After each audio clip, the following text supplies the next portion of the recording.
Olá, amantes da pré-história, sejam muito bem-vindos a mais uma incrível viagem pela antiga natureza extinta. Há 252 milhões de anos atrás, a Terra ingressava em um período que estava prestes a conhecer as criaturas pré-históricas mais famosas da história.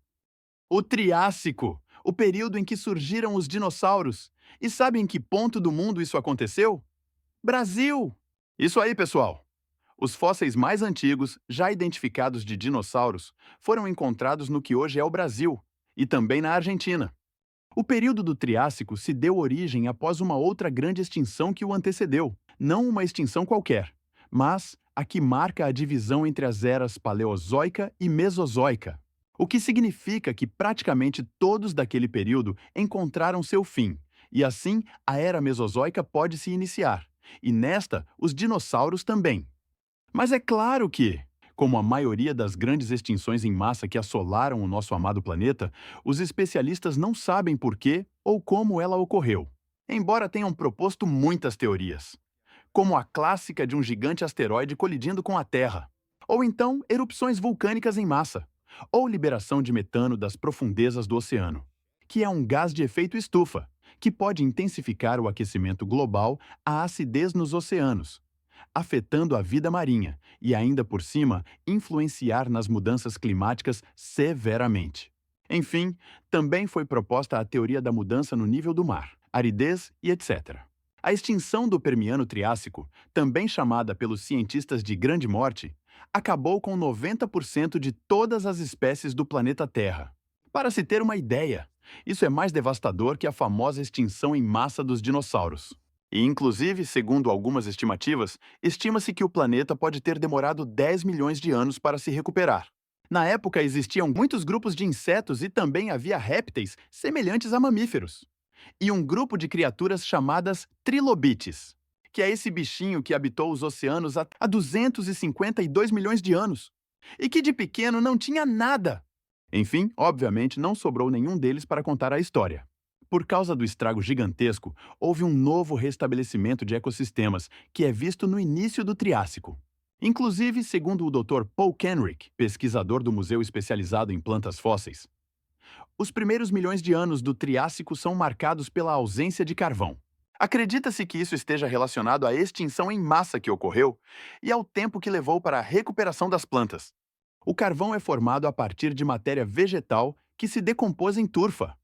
E como houve uma ausência dele nos primeiros milhões de anos do Triássico, isso indica que sua ausência é um resultado direto da extinção do Permiano-Triássico. Depois de surgirem os listrossauros, um réptil semelhante a um mamífero. Sim, é esse animal aí na imagem, que consegue ser mais feio que o gracioso entelodonte. Enfim, também surgiram os Temnospondylis, um grupo distinto de anfíbios, os Tanis-trofeus, com pescoços longos, os drepanossauros e os arcossauros, que, lembrando, são répteis e não dinossauros. E também temos os esfenodontes, que, inclusive, são representados atualmente por uma única espécie que está viva até hoje, a tuatara. Então, se você por acaso já visitou a Nova Zelândia e viu esse bichinho, saiba que você conheceu um animal que coexistiu com os dinossauros. Não é à toa que ele é chamado de fóssil vivo, lembrando que até os mamíferos também surgiram no Triássico. Agora, o que todo mundo quer saber, os tais dinossauros brasileiros.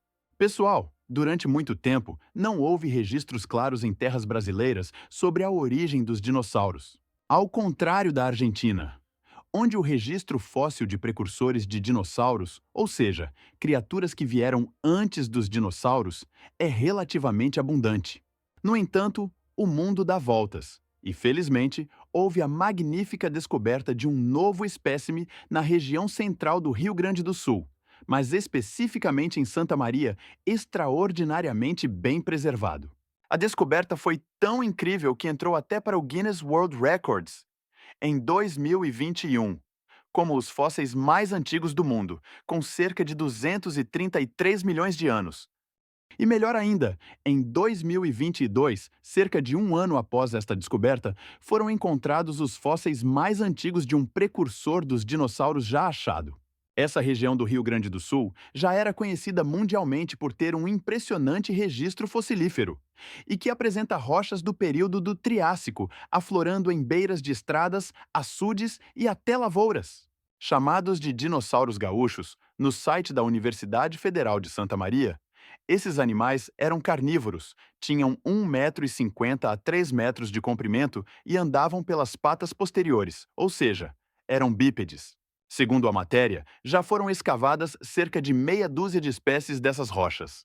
Tais fósseis pertencem ao dinossauro chamado Buriolestes schultzi, que viveu durante o Triássico Superior e provavelmente tinha uma dieta faunívora, ou seja, se alimentava de carnes, insetos e invertebrados.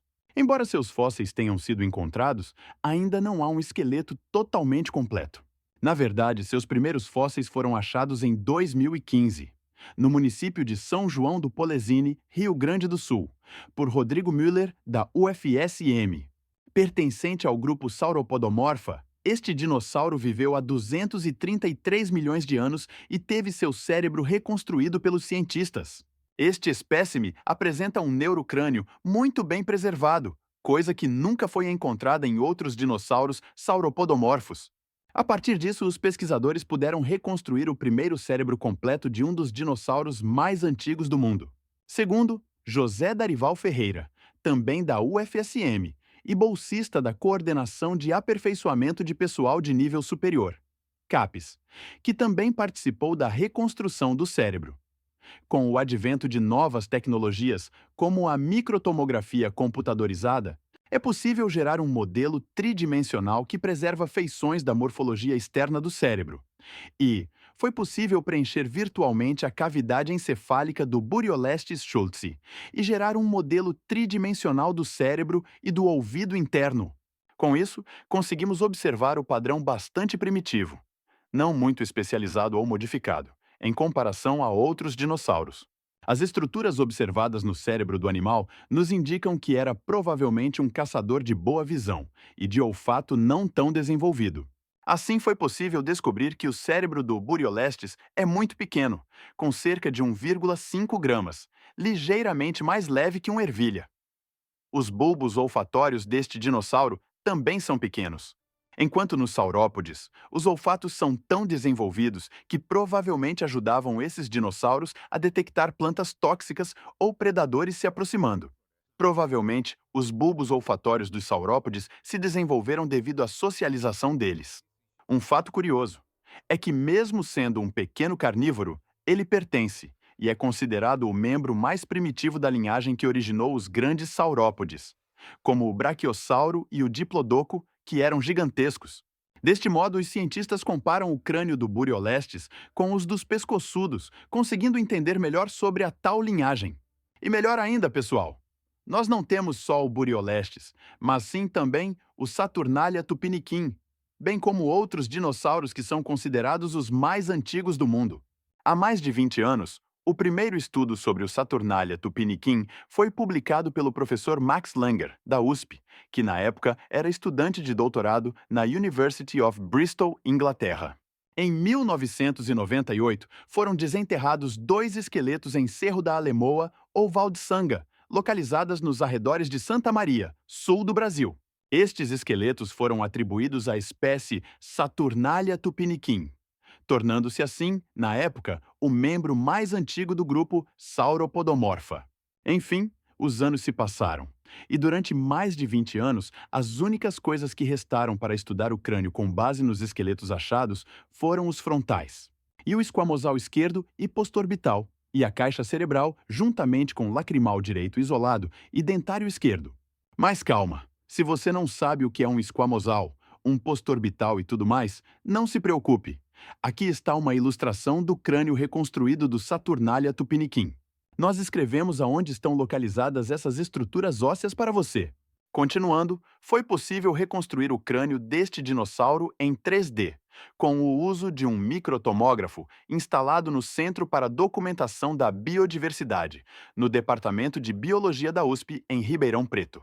Conseguindo assim descobrir que o crânio do Saturnalia era bastante pequeno em comparação ao seu corpo, medindo menos de 10 centímetros de comprimento.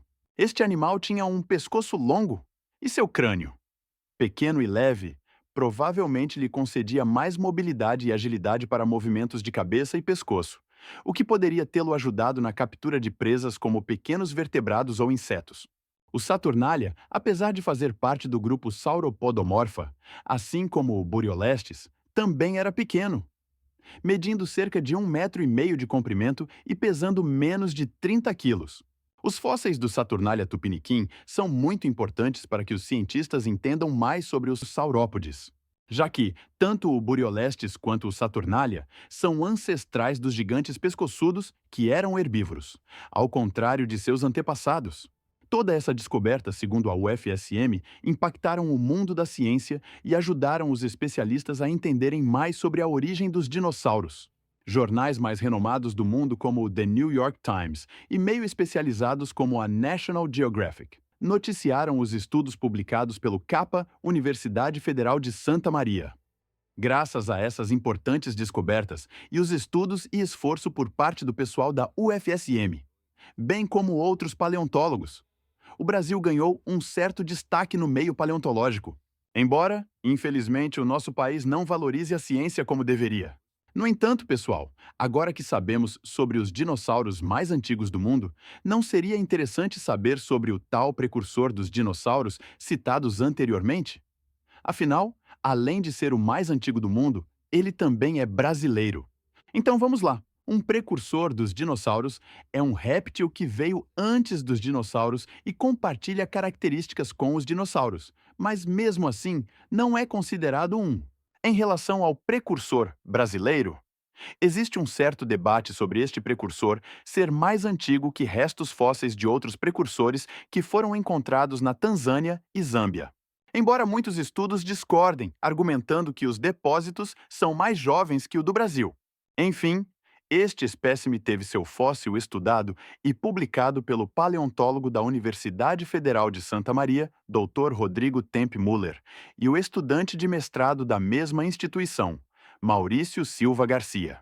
Neste caso, o animal do qual estamos falando é um réptil, e ele teve seus fósseis escavados também do estado do Rio Grande do Sul, em um sítio fossilífero com 237 milhões de anos, tornando-se assim o registro mais antigo de um precursor dos dinossauros na América do Sul.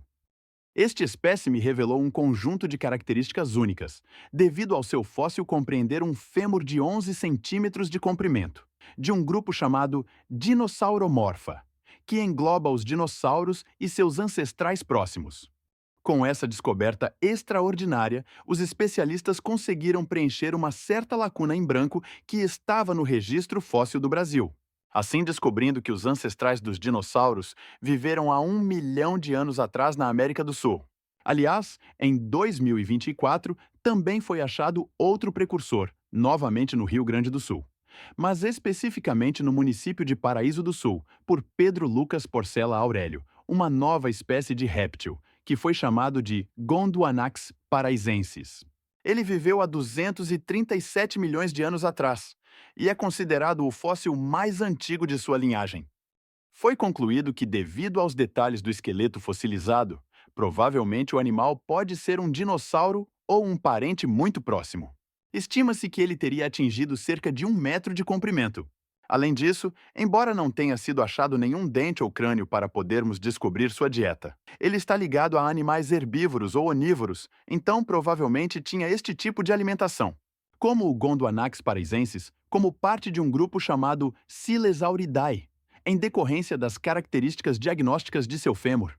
Isso gerou um certo debate em meios aos especialistas, pois alguns acreditam que os Silesauridae são dinossauros, enquanto outros acreditam que são apenas precursores dos dinossauros. Tudo isso porque esse grupo apresenta características típicas de dinossauros, ao mesmo tempo que também tem características bem primitivas. Isso pode ser visto na condição de seu fêmur que não apresenta uma das principais cristas para ancoragem de músculos, o que é comumente encontrado em dinossauros. Em contrapartida, a região que liga a coluna com a cintura, ou seja, seu sacro, é bastante avançada, apresentando mais vértebras que os outros membros do grupo Silesauridae. Enfim, pessoal, Todas essas descobertas são muito importantes, tanto para o mundo da paleontologia quanto para o nosso amado Brasil. Nós deveríamos valorizar mais essas grandes descobertas e ciência, até porque só recentemente que o Brasil está sendo mais reconhecido no meio paleontológico. Nós agradecemos por você ter nos acompanhado novamente em mais uma jornada pelo mundo extinto. E por ter viajado conosco para explorar e conhecer as criaturas magníficas que já pisaram há milhões de anos atrás, no que hoje é o Brasil. Se você gosta de explorar os mistérios do mundo pré-histórico, principalmente quando estes estão relacionados a dinossauros, não deixe de se inscrever e curtir o vídeo. Continue a se aventurar conosco pelos vestígios de um mundo que um dia já foi a magnífica pré-história.